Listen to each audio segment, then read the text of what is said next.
Des pièces d'art contemporain africain, c'est en 2013 que la galerie parisienne Valois a décidé de s'y intéresser. C'était à la suite d'un voyage du propriétaire au Bénin. Au début, quand on a commencé à représenter des artistes contemporains africains, il y avait beaucoup d'expats ou d'anciens expats qui retrouvaient des artistes qu'ils avaient connus lorsqu'ils étaient en fonction dans des pays africains. Et aujourd'hui, 4-5 ans après, en fait, c'est vraiment des collectionneurs qui sont... L'autre jour, j'ai été livré chez des collectionneurs qui sont une très vieille famille française, qui ont une collection d'art classique contemporain, et voilà, et qui d'un seul coup ont découvert l'art contemporain africain et qui maintenant collectionnent l'art contemporain africain. Pas de doute, le marché à la cote et celle des artistes commence à grimper, comme dans la galerie londonienne October. Elle figure parmi celles qui fait référence dans l'art contemporain africain. In the early days, the art was much less expensive. You know, something that now we might start at say £15,000. Maybe in those days it was only £1,500. There's a big difference, yeah.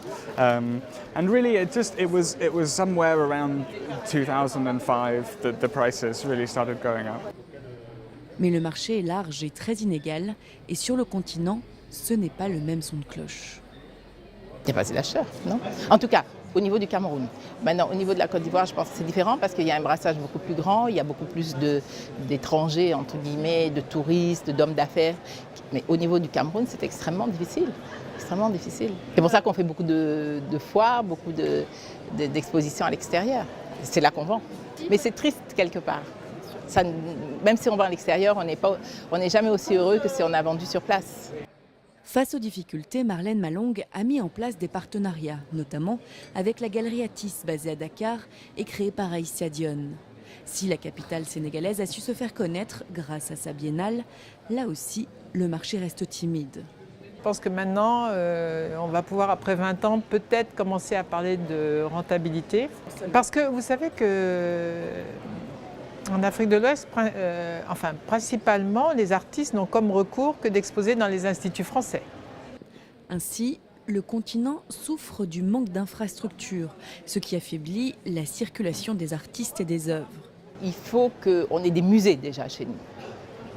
Il faut que les entreprises puissent aussi financer des expositions comme Afrique Capitale. Il est anormal que Afrique Capitale n'ait pas circulé plus que ça en Afrique. Le titre de l'expo, c'est Afrique Capitale. Pourquoi elle n'a pas circulé en Afrique? Très peu. Voilà. Donc, moi, je pense que c'est ça. Si j'ai une expo telle que celle-là, si elle circule en Afrique, ça donne de la visibilité aux artistes et nous, ça nous aide aussi à monter la cote d'un artiste. Voilà. Si l'Afrique du Sud et le Nigeria ont réussi à tirer leur épingle du jeu, le marché est encore trop peu structuré. Et pour pouvoir pleinement profiter de l'engouement de ces dernières années, différentes questions restent encore en suspens. Est-ce que pour les artistes africains, est-ce que l'Afrique sera capable d'accompagner ce talent-là? Est-ce que la culture et l'art vont continuer d'être vus comme souvent comme quelque chose de secondaire, comme du folklore? Ou est-ce qu'on va réellement l'intégrer dans notre économie? Est-ce qu'on va comprendre que ça crée des richesses? Est-ce qu'on va comprendre que toute cette décolonisation des esprits passe aussi par ça, par là?